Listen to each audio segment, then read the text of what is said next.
Bama's in the Sweet 16 taking on BYU. Can they get back to the Elite Eight? Can they get back to the Final Four? We're going to get into that. 5-star signs or commits to Alabama. Let me get that right. But big prospect coming to Alabama, and Kalen DeBoer and staff, good job recruiting. We'll get into that right here on Elephant in the Room. That's Jake Coker. I'm Mick Gillispie. And now for the most sensational opening in podcast history.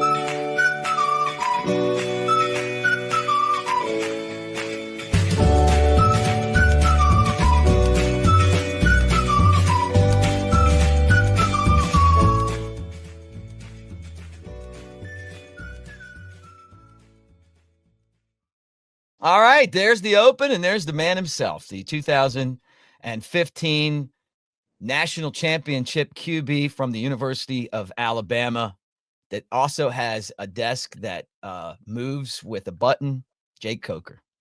Got to get that elevation right. What are you, 6'5"? 6'5". Oh, yeah. Look at that. Well, it was good for sports, but you're going to have a lot of back issues coming up soon. I'm just kidding. I wish I was 6'5" with back issues. The knees I'm already feeling the knees, that's for sure. Just messing with you, dude. It doesn't make car buying any easier either. No. I just think it was like, did you say this on the show or was it off the show when you said when I was in Vegas that Be careful. You said I look like I was leaning on my tombstone? Did you say that to all these people? Yeah, I did. Okay. I heard that a lot of people watched the show, so that's cool. That was 2 days out there is enough, man. You get to the third day and then the fourth day and then the fifth day, and you're like, I just want to go home. I wanted to go home 3 days ago. There's only so much fun that can be had out there. Yeah, when I travel, I want to go home before I even get on the plane to leave. Yeah, I've seen that. But there's a Coker that lives out there, one of the Coker brothers. Oh, really? Yep. I didn't see him, though, but I heard he's a former military guy. Yeah. I thought you had some dirty trick up your sleeve. Hey, look who's here. Now, I'm so excited about you coming back over because of all of your insults. The backyard looks immaculate now. Scott, hopefully grow grass. That's the thing next. Yeah, I'm ready to see it. Hopefully, look a little bit better than it won't look like a bomb fell in your backyard. It did, man. They did a great job. They're still working, but it's you'll see. I don't even want to ruin the surprise. I probably should just put cameras out there, but it's all because of you. And I've told him that, hey, you guys do a great job because there's been a man that has been making fun of my backyard on shows. You guys have a high standard to uphold. Man, I can't wait until this afternoon. I know. We got wait. And let's start there. You love this is basketball. A basketball show today.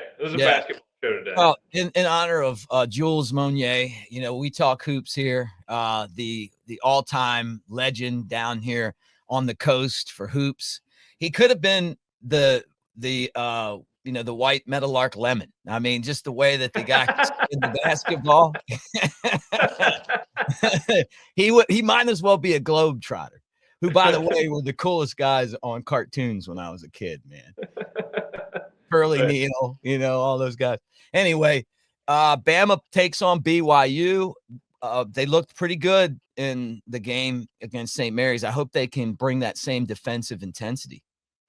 They look good, but, man, we still had a lot of turnovers. We're just a lot better than them, thank goodness. But, the turnovers and play out of control, man, at some point it's going to catch up to us, I'm afraid, unless we clean it up.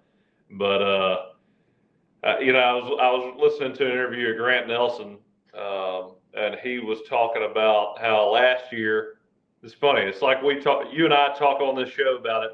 It's like all of a sudden the Sweet 16 last year is when Grant Nelson started, playing his ass off with some emotion, and it really fed towards the momentum we had. And I'm sitting there listening to him say, I'm like, yeah, Grant, it's you, buddy. You got to show up. You got to have that energy. Crimson Crane their ass. You know? Yes. I mean, just sitting there listening and watching. I had a point I was about to make, and I completely forgot what I was going to say. You were just talking about Grant Nelson and how he's just got to be the impact player that he is. Yeah, he's like, he's like, the Philadelphia Eagles. They've got the exciting whites. He's our exciting white, and he's got to be that guy. He's got to come and bring that. Right. That whole, him kind of going under the radar, but when he really shows up and plays his ass off with some emotion, it's a different team. Him coming off the bench against Robert Morris was the difference in the game, Yeah. But he brings a lot to the table. I think that remember, this was the time of year last season where some of these guys that were on the team didn't contribute a lot, all started to contribute, right? Yeah. Pringle, who seemed to always be in trouble for some reason, had some really good games down the stretch. The kid that transferred to Kansas, who, by the way, gone Kansas, sorry, out in the first round. SEC team, by the way, SEC team. Yeah, good move there, because you can watch us play now. But it's going to take some like the young blood type guys, like somebody's got to come in and shoot the ball, and and basically be the driving force of this team having success scoring and playing defense. You can't just rely on Sears and Nelson. I mean, Philon has the ability to do some things too. But these are the games that this team's kind of been waiting for all year, and I feel like with this team that at times maybe the regular season was boring because they've been talking about winning a national championship all year. Now it's time to win one. Yeah. And one other thing too that's driving me crazy is watching the other team getting offensive rebounds on us. I mean, I feel like it's getting out of hand. Way too many second chance opportunities there. Yeah, I agree with you. And I'll tell you this too. I don't know. I didn't play basketball like Jules. I don't know I can't tell you like what how you do this. You didn't play basketball like Jake either. I don't care about him. I'm a Jules Monier super fan. And I told you if I had another kid, Jules, it'd be Jules. I love that name. Jules Monier. Yeah, Jules Monier Gillispie, after the great Jules Monier. But when I don't know how Florida does it, but it seems like the ball falls in their damn lap. Is it positioning? Is it reach? Is it aggressiveness? How do you get offensive rebounds? Not the old box out, what you learned day one. That's really? Day one install. That's what Jimbo used to say, man. We'd have a brand new play or a play that we put in day one. He'd always, man, what the fuck are you doing? That's day one install. The way you said that, I was like, did I do something? You almost convinced me. And we used to make fun of he broke his fingers in college playing, and so he always used to point like this. Mm-hmm. He'd be like, "That's day one install. Day one." We got to get him in here. Now that the backyard's fixed, we can start having guests back over again. Yeah. We should have him come over. Old Jimbo. No telling where he's at right now. That'd be cool though if he's coming by. Oh yeah. Would he do it for you? Would he do it for you, or you kind of because you transferred a little on the outs? Well, I mean, it's not like they really needed me when I left. I mean, they had the position covered pretty good. Huh? Yeah, I mean, Yeah, I think we were on really good terms. There's nothing that was dragging Jimbo down in 2013. I can promise you that. Oh my goodness. So this matchup, Bama's a 4.5 point favorite in this game. The over-under is 175.5. Both teams can score. BYU's 26-9, Alabama's 27-8. I feel like Bama's by far played the tougher schedule, but BYU's been good lately. Over the years, BYU has been what I would call a giant killer. I don't know that Bama's a giant, but they have been ranked as high as number 2 in one poll and number 1 in the other poll. BYU went 14-6 in their conference, the Big 12, ended up third behind 19-1 Houston. Seems to be a pretty good basketball conference because, you got some of their teams that are in the tournament right now. So ESPN win indicator gives Bama a 64.8% chance to win. I don't know what all of this means other than this tournament, for the most part, the favorites have won. Yeah. I Twitter AI'd it this morning just to see what they said. Wrong. Oh yeah, Groke. Their prediction is Alabama 92, BYU 88. So we don't cover, but we win. There you go. I'm gonna start checking on Groke AI, seeing where they fall see if they can be a handicapper, my handicapper. Well, the top 3 teams from the Big 12 are in the Sweet 16 right now. So Houston, Texas Tech, and them, right? SEC, I was kind of wondering there for a minute, like, what's the deal with the SEC? I mean, are we for real or are we not for real? I think we're for real, man. We got almost 50% of the field in the Sweet 16. That's what I said. I think we're for real. I think the Sweet 16 is where you really find out, how strong a conference is. Once you get down to the Elite Eight, everybody's pretty damn good. The second round, the teams are pretty good, if you get to the Sweet 16, you're a pretty solid team. You got to win consistently and beat good teams. I think getting there that's pretty good validation right there for the SEC. That right there made the argument the SEC is the best conference in the country, no doubt about it. Maybe, and in all honesty, 7 is the most that any conference has ever gotten in the Sweet 16 before. It validates the comparison or the argument that it's the best conference that's ever existed in college basketball. Mm-hmm. So far. What's crazy to me, though? It's crazy. I heard a story, and I didn't dive too deep into it, but I saw Sean Salisbury and the guy from Last Chance U. They were saying that Calipari's having to recruit guys to make sure they don't leave or transfer in the middle of this tournament run. No, come on. Because the transfer portal just opened up. Do you think that there's guys that want to leave, or do you think he's just making sure that they don't leave? It's probably mostly making sure they don't want to leave. Can you believe that? Can you imagine? You get on a Sweet 16 run, and it's like college football this year. This kids opting out before the bowl game, or transferring when that Arizona State head coach was talking about kids leaving and they were going to the playoff. Right. Just insanity. But I can't even believe that we've gotten there with this.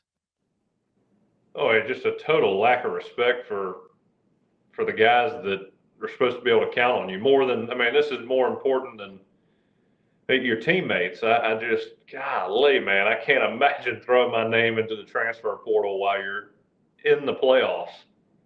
Even if you're a second team guy, playing 3 to 8 minutes. Yeah. God, that's crazy, man. That is really, really, really. That honestly, like, that even kind of makes me sad for the game itself. That that winning should be the thing that you're doing this for, right? You don't play to win the game? Isn't that the reason? You also got to think, man. I know that there's probably certain circumstances where a guy enters the transfer portal. Very, very rare in a situation like that where it makes sense. But man, if you're a coach and you're recruiting a guy that leads a team on a playoff run, you got to have some questions in the back of your mind of what kind of guy you're getting. Right. Well, they've got what they got to do is they just got to do something to correct this. I mean, this is ridiculous. I mean, James Franklin, he probably said it best. I mean, about his backup quarterback this year, who did he end up entering the transfer portal? I think he did. And he was a guy that played. I mean, it's in part. I mean, it is the NCAA's fault. I you know, I mean, it falls on them almost 100%. But man, at the same time, geez, what are we doing? That's so sad, dude. I mean, just sad. You know? Oh yeah, it's hard to comprehend. Well, to think that you would really like that you don't care about winning and all you care about is like to the point where like you would transfer in the middle of a tournament like this, like the you know the dream's to win. Yeah. I mean, I do remember when I was at Florida State. Of course, I was on crutches at the time. You know, the national championship was being played, and we were in Pasadena, and we had media day. And I mean, I'm sitting over there with my roommate Austin Barron playing center, and you know, I'm expecting like no questions whatsoever.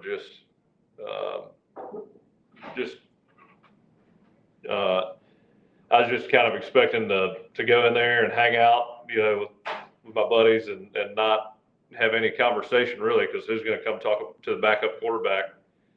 And you know, all of a sudden some reporters come by and they start asking me about, you know, if I'm going to Alabama and you know what the plan is and all that. And I was like, hang on, guys, you know, we got a national championship here. We're not getting into that. But you talk about being a distraction or feeling like you're a distraction the day before the damn national championship game.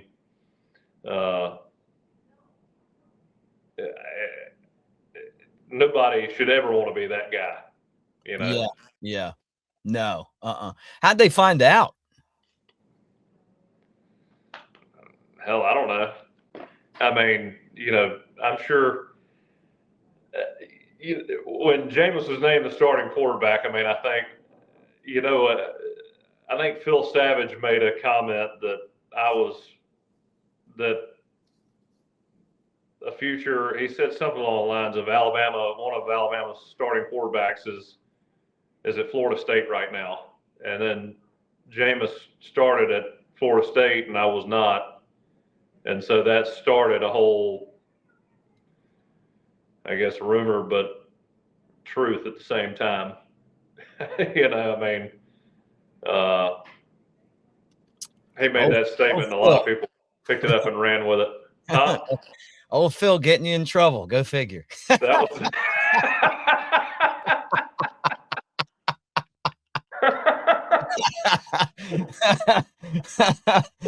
Oh man. Hey, I'm glad you came because you know what? You won the national championship. Got the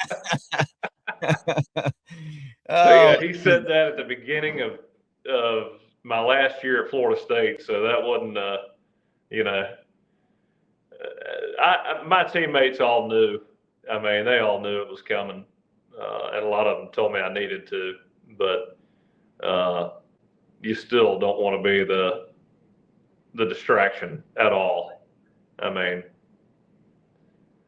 and of course, I mean, especially you, man. I'll say this, just kind of being around you for a while. You hate that shit. You hate that. I know it. Like, it's not even like a question in my mind. That to you is like the worst thing in the world. Tell me I'm wrong. Oh man, I get that. Yeah, that hot feeling. Yeah, I know. Your body. I feel like I'm getting that feeling right now. You know, just thinking about it. My body temperature goes up a little bit. I can feel my heart flutter a little bit. Yeah, Like, gosh, dang it. Yeah, right. Like you just you don't like to be like surprised like that, and you don't want to be that's not the type of attention you like. Yeah. There was one guy there in Pasadena that he had to have been an Alabama reporter, but he came up to me during media day before the game, and then he came up to me in the locker room after the game, and I was like, dude, you got to let this go. I mean, which after the game it didn't matter, but you know. It was you kind of know in the middle of the season. I mean, when James is named the starter, and then I mean he's playing really well. I mean, there's no, I mean, I got no other option. Yeah, right. Yeah. Well, you know what, man? I mean, it's 10 years in the books now. Yeah, I mean, I hate to say that to you, but like some of that I think there's like a statute of limitations on some of those stories, and now's not the time. Now's not the time because we don't have time to get into it, but it'd be fun, maybe another show. If you guys can subscribe, and I want to tell you guys this too. We're proudly brought to you by the great people at mybookie.ag. We have our own promo code now. It is Crimson. Take advantage of this deal right now. 50% off deposit bonus up to $1,000 plus a $10 casino chip when using the code Crimson, mybookie.ag. So you loading up on Bama? You think we'll cover? You think we'll win? I think we're winning. I don't know, man. That's 5 points. That's more than I thought it'd be. To be honest with you. Really? I mean, I thought it was going to be 2.5. Yeah. Probably, which again, the Groke's telling me, take the money line. Your buddy at Groke. Yeah, that's right. That's pretty crazy. Do you use AI for other stuff? It depends. Yes, I do. Okay. I didn't realize. I mean, it's like a Google search on steroids. Yeah, right. But I'll tell you this. Usually I ask Siri questions about things I don't know, so I don't really know if it's right or not. I just assume it's correct. But I asked Siri the last time South Alabama beat Alabama because I was trying to figure out when they beat them in the Sweet 16, like 40 years ago or 30 years ago. And I mean, Siri starts spitting out dates, and it's a different date every time I asked her the question. And I was like, man, kind of makes you wonder about AI too, if it's always correct or not, which I know you've seen the stories on Google's version of AI. It's not, it's not right about historical events. That's for sure. Oh yeah. Right. Yeah. That's pretty funny. But it gets better all the time, dude. Like every time you turn around, it's like a little bit better, Yeah. I mean, you got to use it for specific stuff. I don't know if I'd trust it with highly volatile or important information. I'm just glad that we got a show in. We'll drop this immediately and roll Tide, man. And we can do the post-game show tomorrow. Let's do it. All right. Hey, guys, thanks for hanging. Again, mybookie.ag, our promo code right there at the bottom. Crimson, mybookie.ag, up to $1,000 bonus, deposit bonus, 50% match on that. And then, obviously the casino chip. Take advantage of it. Like and subscribe. I'll talk to you guys over on the covercrimson.com message board. And the two of us are going to try to get back together with you tomorrow.